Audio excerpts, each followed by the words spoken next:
जिनको जातिवाद समझ नहीं आता वो आज के सिनेरियो में आकर इन तमाम वीडियो को देखें तो जातिवाद अच्छे से समझ आएगा। स्क्रीन पर जिस शख्स को आप देख रहे हैं इसका नाम है अजीत भारती। अपने आप को कट्टर हिंदू कहता है, अपने आप को कट्टर सनातनी कहता है और उसके साथ साथ ही अपने आप को पत्रकार भी कहता है। लेकिन इसकी मानसिकता इतनी घटिया है, इसके लिए अगर एक शब्द बोलना होगा पॉर्न पैडलर तो ये ज्यादा बुरा नहीं है, क्योंकि इसकी मानसिकता ऐसी ही है। लगातार दलित महिलाओं को उलूल जुलूल बोलकर टीआरपी लूटना, चर्चाओं में बने रहना, और सोचिए ये राइट विंग का अपने आप को सो कॉल्ड पत्रकार बताता है, लेकिन इसकी घटिया मानसिकता जब आप जानेंगे तो आपके रोंगटे खड़े हो जाएंगे। सोचिए आजादी के 80 साल बाद ये आदमी सरेआम ऑन कैमरा कहता है कि मैं दलित महिलाओं के साथ रेप करना चाहता हूं, सेक्स करना चाहता हूं, उनको मोमबत्ती से टॉर्चर करना चाहता हूं। सोचिए इसकी जो सेक्स फैंटेसी है वो सिर्फ सेक्स फैंटेसी नहीं है, यह एक विशेष समुदाय की महिलाओं को अपमानित कर रहा है, उनकी गरिमा को तार तार कर रहा है, उनकी इज्जत आत्मसम्मान के साथ खेलने का काम कर रहा है।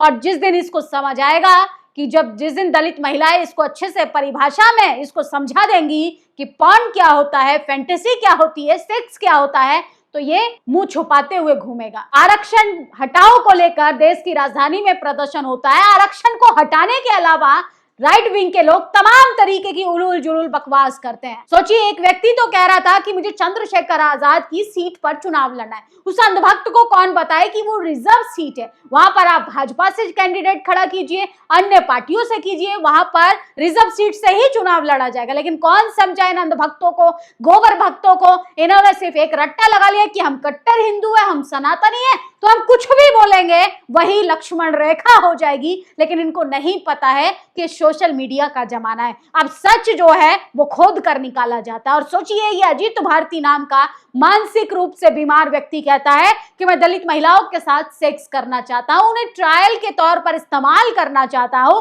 सोचिए कितनी घटिया मानसिकता है। पहले तो मुझे इसकी घर की महिलाओं की चिंता होती है कि इसकी घर की महिलाएं सुरक्षित रहती होंगी या नहीं रहती होंगी। राजनीतिक रूप से विचारों में मतभेद, सहमति हो सकती है, आप किसी से सहमत नहीं है, विरोध कीजिए। संविधान आपको आरक्षण हटाने के लिए भी प्रदर्शन करने की इजाजत देता है, संविधान को बचाने की भी इजाजत देता है। लेकिन सोचिए क्या किसी कम्युनिटी की महिलाओं को बेइज्जत करने का अधिकार इसको, इसका धर्म, इसकी डिग्निटी जो है और इसका संविधान जो भी इनका बनाया हुआ मनुस्मृति है वो देता होगा, लेकिन संविधान नहीं देता है। संविधान सबको सम्मान के साथ जीने का अधिकार देता है। लेकिन ये सरेआम अपने आप को पहले तो कूल डूड बनने का ये ओवर एक्टिंग जो करते हैं उसको देखकर ही हंसी आती है। जब शक्ल अच्छी ना हो इंसान को बात अच्छी करनी चाहिए। इनकी तो शक्ल अच्छी नहीं, इनकी मानसिकता इनकी शक्ल से भी ज्यादा खराब है। वैसे किसी के नैन नक्श को लेकर टीका टिप्पणी नहीं करनी चाहिए, लेकिन जब बात बेशर्मी पर आ जाए तो ऐसे लोगों को करारा जवाब देना बनता है। इनका पाला भी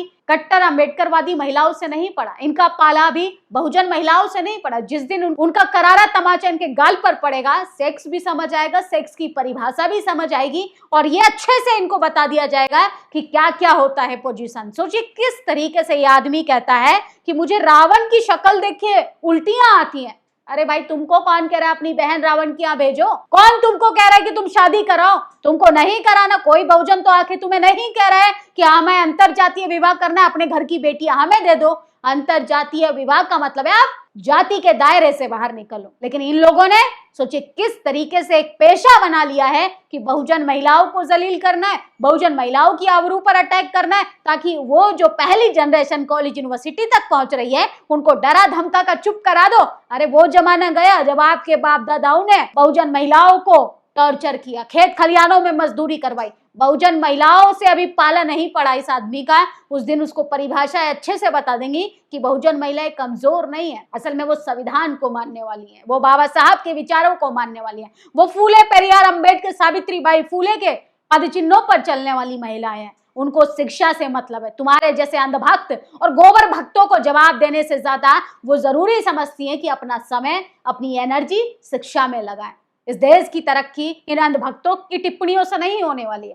सोचिए इनको रावण के पहनावे से दिक्कत है। अरे एक दलित सांसद तुमको हजम नहीं हो रहा है, वो भी नगीना से, तुम उसको पीएम के रूप में कैसे बर्दाश्त कर पाओगे? सोचिए इनको रिजर्वेशन हटाने को लेकर प्रदर्शन करना था, लेकिन जातिवाद खत्म नहीं करना है। जिनको जातिवाद नहीं दिखाई देता वो देखें इन जाहिलों की मानसिकता।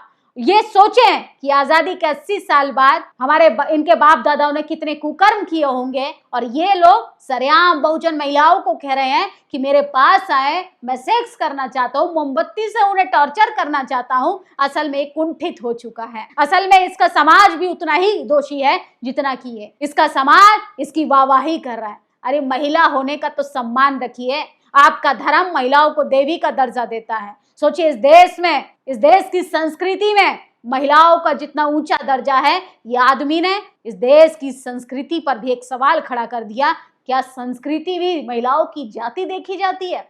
सोचिए किस तरीके से यह आदमी कह रहा है कि महिलाओं को मेरे पास भेजो, और बलात्कारियों के समर्थन में यही लोग पंचायतें करते हैं। बलात्कारियों की हिम्मत जैसे बढ़ती है, बच्चियों का बलात्कार कर पार्टियों में टिकट दी जाती है, ऐसे ही घटिया लोगों की वजह से। अरे महिला सम्मान की बात की जाती है इस देश में, महिला सशक्तिकरण की बात की जाती है इस देश में, महिलाओं को सशक्त बनाने के सदन के अंदर लाने की बात होती है। क्या देश के प्रधानमंत्री इस जातिवादी घटिया मानसिकता के बीमार व्यक्ति के खिलाफ कोई एक्शन लेंगे? सोचिए किस तरीके से यह आदमी सिर्फ बीमार ही नहीं बल्कि पागल हो चुका है, और लेकिन अब बहुजन महिलाएं बिल्कुल भी बर्दाश्त नहीं करेंगी। सूत्र बताते हैं, अजीत भारती पर ST/SC एक्ट मर्डर केस दर्ज करने के बाद यह आदमी लगातार ठिकाने बदल रहा है। गिरफ्तारी की तलवारें लटकते ही वे अपने घर से दूर भाग जाता है। सोचिए किस तरीके से लगातार इनको डर भी लगता है। ये सोचते हैं कि हम बहुजनों को अब डरा लेंगे, दलित महिलाओं को हम गाली देंगे तो अब स्थिति वैसी ही रहेगी। अरे वो जमाना चला गया कि अब महिलाएं जो हैं इनकी बदतमीजी को चुपचाप सुनने का काम करेंगी। इसकी भाषा लगातार बहुजनों को अपमानित करने वाली होती है। इसके संस्कारों के नाम पे एक कलंकित व्यक्ति किस तरीके से अपने पॉर्न मानसिकता का प्रदर्शन करता है। इसको पॉर्न पैडलर कहें, इसमें कोई संकोच नहीं है। ये लगातार पत्रकारिता के नाम पे पॉर्न को बढ़ावा दे रहा है, रेप को बढ़ावा दे रहा है, इस देश में अपराध को बढ़ावा दे रहा है। क्या इसने NCRB के आंकड़े उठाकर नहीं देखे? सोचिए, एक व्यक्ति जो अपने आप को शिक्षित कहता है, जो अपने आप को कहता है कि मैं बहुत ज्ञानी हूँ, वो अपने जाति के अहंकार में इतना चूर है कि वो दलित समुदाय की महिलाओं को अपमानित कर रहा है, उनकी गरिमा को तार तार कर रहा है, और कुछ अंधभक्त इसके समर्थन में भी आ जाएंगे। अरे अपने घर की महिलाओं की जितनी सम्मान से इज्जत करने का ख्याल तुम्हारे दिमाग में आता ना, उतना ही दूसरों के जाति के लोगों की महिलाओं के बारे में सोचिए। लेकिन सोचिए किस तरीके से ये लगातार कहते हैं मेरी माँ बहनों को सीधा गाली दी जा रही थी। जिसने गाली दी, जिसने आपकी माँ का अपमान किया, आप जाके पुलिस कंप्लेंट कीजिए, आप उसको कोर्ट घसीटिए। लेकिन सोचिए सरेआम एक चुने हुए सांसद को किस तरीके से अपमान कर रहा है, बहुजन महिलाओं को अपमान कर रहा है, पूरे बहुजन समाज, बहुजन महापुरुषों को किस तरीके से जलील कर रहा है। इस देश में संविधान उतनी भी आजादी नहीं देता है ऐसे जातिवादी लोगों को कि ये बोल पाए किसी महिला को, किसी समाज की डिग्निटी को हर्ट कर पाए और ये कहें कि आप आइए मेरे पास, सेक्स करना चाहता हूं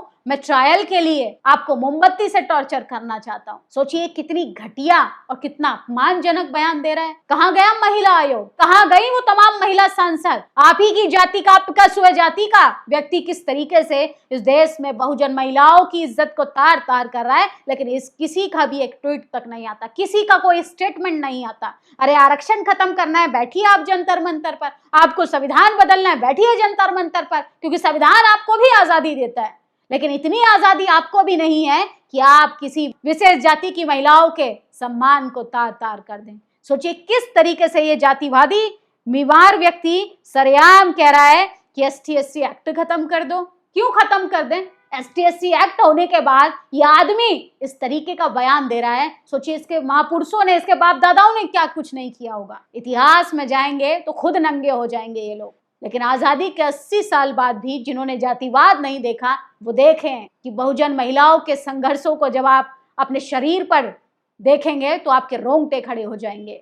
महिलाएं मजदूरी करती हैं, 2 वक्त का खाना जुटाने के लिए दूसरों के खेत खलियानों में दिन रात संघर्ष करती हैं, उसके बावजूद वो कितनी जलालत झेलती हैं। अरे आपकी माँ बहनें बहुजन महिलाओं के जितना संघर्ष करेंगी तो वो दम तोड़ देंगी। लेकिन आपको बहुजन महिलाओं को सेक्स टूल किट समझना है, सेक्स के लिए इस्तेमाल करना है, उनको मोमबत्ती से टॉर्चर करना है। असल में आप अपने ढोंग का प्रदर्शन करें। आपके दिमाग में जो पाखंड भरा है, आपके दिमाग में जो गोबर भरा है, जो आप संस्कृति का गुणगान करते हैं, ऐसी संस्कृति आपकी कि आप एक दलित महिलाओं को कह रहे हैं कि आप उनका बलात्कार करना चाहते हैं, बलात्कार को बढ़ावा देना चाहते हैं।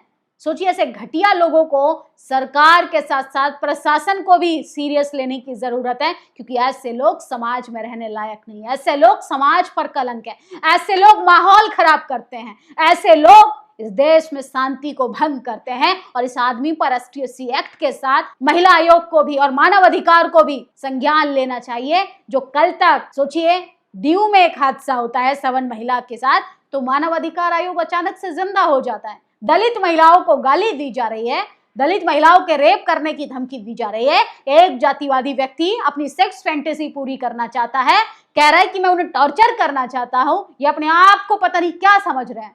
अरे, जिस जाति में तुम पैदा हुए हो वो तुमने वर्ण व्यवस्था के आधार पर अपने आप को सर्वश्रेष्ठ बनाया, लेकिन संविधान तुम्हारी सर्वश्रेष्ठता को सीधा जमीन में गाड़ देगा। लेकिन किस तरीके से यह आदमी बीमार हो चुका है, इसका इलाज होना चाहिए। और खासकर प्रशासन से, दिल्ली पुलिस से अपील है कि ऐसे आदमी को तत्काल गिरफ्तार करें। ऐसे लोग रेप को बढ़ावा देते हैं, ऐसे लोग माहौल खराब करते हैं। एक तरफ तो सरकार गुणगान करती है, महिला सुरक्षा की गारंटी देती है, और सोचिए ऐसे नफरती चिंटुओं को किस तरीके से बढ़ावा मिल रहा है। अगर ऐसे घटिया प्रदर्शन करने वाले आदमी के खिलाफ कोई एक्शन नहीं होता है तो इसका मतलब रेप को बढ़ावा दिया जा रहा है, रेपिस्टों को हिम्मत दी जा रही है, रेप करो आंदोलन चलाया जा रहा है इस देश में। महिलाओं की आबरू से खेलना बंद कीजिए। राजनीतिक मतभेद अलग चीज है। आपको आरक्षण से दिक्कत है, आरक्षण के लिए प्रदर्शन कीजिए। आपको आरक्षण हटाना है, करिए प्रदर्शन, बैठिए जंतर मंतर पर। लेकिन महिलाओं को अगर बीच में लाएंगे तो अम्बेडकरवादी महिलाएं, बहुजन महिलाएं जिस दिन अपना थप्पड़ उठाएंगी अपने हाथ का, उस दिन आपके विचार भी बदल देंगी और आपको संस्कारों का पाठ भी पढ़ा देंगे। बाकी आप लोगों की क्या प्रतिक्रिया, अपनी राय जरूर दीजिएगा। शुक्रिया। नेशनल दस्तक की आपसे गुजारिश है कि अगर इसको बचाना चाहते हैं तो नेशनल दस्तक को सब्सक्राइब करने के लिए रेड कलर के सब्सक्राइब बटन को दबाएं, फिर बेल आइकन की घंटी दबाएं। नेशनल दस्तक को बचाने के लिए बहुत जरूरी है कि हर खबर को शेयर करें, लाइक करें, कमेंट जरूर करें।